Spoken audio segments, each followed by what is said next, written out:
ሰላም ጤና ይስጥልን አድማጭ ተመልካቾቻችን ከቶፕንሽ ኔትወርክ ዕለታዊ ዜናዎችን ይዘን ቀርበናል። በቅድመ ማርስቶቹን የአዲስ አበባ ታክሲዎች ጉዞ ከመጀመራቸው በፊት ክፍያ እንዲሰበስቡ ተወሰነ። የሕዝብ ተወካዮች ምክር ቤት ከፈረንሳይና ከጣሊያን ጋር የተፈረመው 2 የብድር ስምምነት ረቂቅ አዋጆችን አጸደቀ። ጠቅላይ ሚኒስትሩ የታሪክ ክፍተቶችን ለፖለቲካዊ ትርፍ እየተጠቀሙበት ነው ሲል የትግራይ ባህልና ቱሪዝም ቢሮ ወቀሰ። በኢትዮጵያ በሴቶች የሚመሩ አደረጃጀቶችን ለመደገፍ የሴቶችን ኢኮኖሚ ለማጠናከር የሚያስችል ስምምነት ተፈረመ። የተባበሩት አረብ ኤምሬትስ በሆርሙዝ ወሽመጥ በ2 የነዳጅ ጫኝ መርከቦች ላይ የተሰነዘረው የኢራን ሚሳኤል ጥቃትን ኮነነች። የአዲስ አበባ ትራንስፖርት ቢሮ የታክሲ አሽከርካሪዎች ከተወሰነው ታሪፍ በላይ እንደሚያስከፍሉ ከማህበረሰቡ የሚነሳውን ቅሬታ ለመፍታት ክፍያውን ከመነሻቸው እንዲሰበስቡ የሚያስገድድ የአሰራር ስርዓት መዘርጋቱን አስታውቋል። አሽከርካሪዎች በታሪፍ መመሪያው መሰረት ብቻ ከመነሻው የትራንስፖርት ክፍያ እንዲሰበስቡ ለማስቻል ተቆጣጣሪዎች በመነሻ መጫኛ ቦታዎች ላይ ተመድበው ስራ መጀመራቸውን የቢሮ ምክትል ኃላፊ አቶ ዳኛቸው ሽፈራው ተናግረዋል። ይህ አሰራር በጉዞ ወቅት ሂሳብ ጨምሩ በሚል ከአሽከርካሪዎች የሚነሳው አግባብነት የሌለው ጥያቄ ለመግታት የጎላ ፋይዳ እንደሚኖረው ታምኖበታል። ይሁን እንጂ አዲሱ አሰራር ተግባራዊ መደረጉን ተከትሎ አንዳንድ ተግዳሮቶች መፈጠራቸውን የቢሮ ኃላፊዎች ጠቁመዋል። በከተማ የሚገኙ መነሻዎች ላይ ክፍያውን አስቀድሞ በመሰብሰብ ሂደት የተወሰነ ጊዜ እየወሰደ በመሆኑ በማህበረሰቡ በኩል ቅሬታ መፍጠሩ ተገልጿል። በተመሳሳይ አንዳንድ አሽከርካሪዎች መንገድ ከጀመሩ በኋላ ታሪፍ የመጨመር አዝማሚያዎችም እያሳዩ መሆናቸውን ቢሮ አሳውቋል። ይሁን እንጂ ችግሩ በዘላቂነት ለመቅረፍ ማህበረሰቡ የጉዳዩን ፋይዳ በመገንዘብ ተገቢውን ትብብር እንዲያደርግና ሕገ-ወጥ አሽከርካሪዎችን በተመለከተ ጥቆማዎችን በመስጠት የዜግነት ኃላፊነቱን እንዲወጣ አቶ ዳኛቸው አሳስበዋል። በሌላ በኩል ከዚህ ቀደም ያለ ረዳት በሚጭኑ አሽከርካሪዎች ላይ እርምጃ እንደሚወሰድ ሲገለጽ መቆየቱ የሚታወስ ቢሆንም ቢሮ በአሁኑ ወቅት ትኩረቱን አዲሱ የአሰራር ስርዓት ላይ ማድረጉን አመላክቷል። ይሁን እንጂ የረዳት አጠቃቀም በተመለከተ ግልጽና ወጥ የሆነ የአሰራር ስርዓት እንደሚያስፈልግ አቶ ዳኛቸው ገልጸዋል። የሕዝብ ተወካዮች ምክር ቤት ከፈረንሳይና ከጣሊያን ጋር የተፈረመው 2 የብድር ስምምነት ረቂቅ አዋጆችን አጸደቀ። የኢፌዴሪ የሕዝብ ተወካዮች ምክር ቤት ባካሄደው 6ኛ የፓርላማ ዘመን 5ኛ ዓመት የሥራ ዘመን 2ኛ አስቸኳይ ስብሰባ በኢትዮጵያ መንግስትና በዓለም አቀፍ አጋሮች መካከል የተፈረመው 2 የብድር ስምምነት ረቂቅ አዋጆችን መርምሮ በሙሉ ድምፅ አጽድቋል። ምክር ቤቱ ካጸደቃቸው የብድር ስምምነቶች መካከል የመጀመሪያው በኢትዮጵያ መንግስት በጣሊያን ሪፐብሊክ መንግስትና በዓለም ባንክ መካከል የተደረገው ለ3ኛው የዘላቂና አስተማማኝ ልማት የበጀት ድጋፍ ማስፈጸሚያ የሚውል የ70 ሚሊዮን ዩሮ የብድር ስምምነት ነው። ለምክር ቤቱ የመንግስት ዋና ተጠሪ ሚኒስቴር ዶክተር ተስፋዬ በልጅጌ ይህ የብድር ስምምነት ምንም አይነት የአገልግሎት ክፍያ እንደማይጠየቅበት ገልጸዋል። ብድሩ የ16 ዓመት የፎይታ ጊዜ ያለው ሲሆን በ30 ዓመት ውስጥ ተከፍሎ የሚጠናቀቅ የረጅም ጊዜ ብድር መሆኑና በቀጥታ ወደ መንግስት በጀት ፈሰስ የሚደረግ መሆኑ ተብራርቷል። ይህ ብድር ኢትዮጵያ ለጀመረችው የማክሮ ኢኮኖሚ ማሻሻያ የሚውል በመሆኑ እድገት ለማፋጠን የላቀ ፋይዳ እንዳለው ተገልጿል። በዚህም ምክር ቤቱ ረቂቁን በጥልቀት መርምሮ በአዋጅ ቁጥር 1438 ህዝባር 2018 በሙሉ ድምፅ አጽድቆታል። በተጨማሪ ምክር ቤቱ በኢትዮጵያ መንግስትና በፈረንሳይ መንግስት መካከል የተደረገውን የ54 ሚሊዮን 600 ሺህ ዩሮ የብድር ስምምነት መርምሮ በሙሉ ድምፅ አጽድቋል።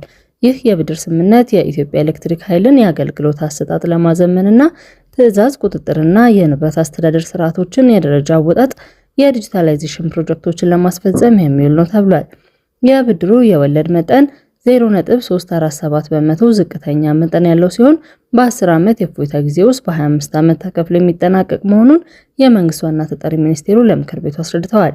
ምክር ቤቱ በአስቸኳይ ስብሰባው ይህንን ረቂቅ አዋጅ በአዋጅ ቁጥር 1439 ህዝባር 2018 በሙሉ ድምፅ አጽድቋል። ጠቅላይ ሚኒስትር ዶክተር አብይ አህመድ በደብረ ማርቆስ የአየር ማረፊያ ሊያስመርቁ በተገኙበት ወቅት የአፄ ዮሐንስን የጎጃም ህዝብ ላይ ያደረሰበትን ግፍ መቼም እንደማይረሳው መናገራቸው በታሪክ ውስጥ የተፈጸሙ ጉድለቶችን እየመዘዙ በመጠቀም ለፖለቲካዊ ትርፍ እየተጠቀሙበት በመሆኑ ከአንድ ሀገር መሪ የማይጠበቅና በህዝቦች መካከል ልዩነትን ለመፍጠር የሚደረጉ ጥረቶች መቆም አለባቸው ሲል የትግራይ ክልል ባህልና ቱሪዝም ቢሮ አሳሰበ።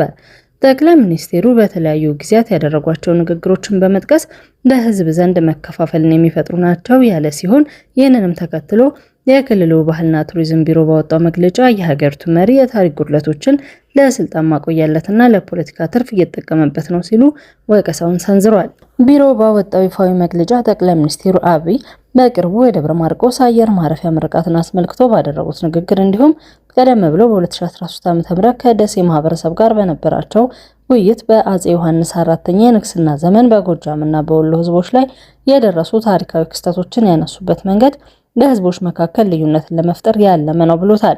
አክሎም ይህ አይነቱ የታሪክ አተረጓጎም የሀገር አንድነትን ከማምጣት ይልቅ ክፍፍልን የሚፈጥር ከአንድ የመንግስት መሪ የማይጠበቅ ኃላፊነት የጎደለው ተግባር ነው ሲል እንደ ባህልና ቱሪዝም ቢሮ መግለጫው ከሆነ አጼ ዮሐንስ አራተኛ በአጼ ቴዎድሮስ ተጀምሮ ያልተጠናቀቀውን ፌዴራላዊነት የጠበቁ ናቸውም ብሏል። አክሎም ሀገሪቱ ወደ መበተን አደጋ አምርታ በነበረችበት ወቅት የፌዴራላዊ አስተዳደር ስርዓትን በመከተል የሀገር አንድነትን የጠበቁና የህዝቦችን የሀገር ፍቅር ስሜት ያሳደጉ መሪ ናቸው ሲል አትቷል። ቢሮው ለዚህ ማረጋገጫ ነበር ያለው ንጉሠ ነገስቱ አማርኛን የቤተ መንግስት የስራ ቋንቋ ማድረጋቸውና የውጭ ወራሪዎች ጋር በተደረጉ ፍልሚያዎች የኢትዮጵያን ሉዓላዊነት ለማስጠበቅ ሲሉ ህይወታቸውን እስከ መስጠት የደረሰ ተጋድሎ ማድረጋቸውን በታሪካዊ ማስረጃነት ጠቅሷል። ቢሮው በታሪክ ወደ ኋላ በመመለስ የአድዋን ጦርነትና በወቅቱ ትግራይ ላይ ስለደረሰው የኢኮኖሚ ጉዳት በማንሳት አጼ ዮሐንስንም እንደ ሌሎች ነገስታት ሁሉ በዘውዳቸው በሀገራቸው አንድነትና ሉዓላዊነት ላይ በመጡ አካላት ላይ እርምጃ እንደሚወስዱ አንስተዋል። በኢትዮጵያ በሴቶች የሚመሩ አደረጃጀቶችን ለመደገፍ የሴቶችን ኢኮኖሚ ለማጠናከር የሚያስችል ስምምነት ተፈረመ።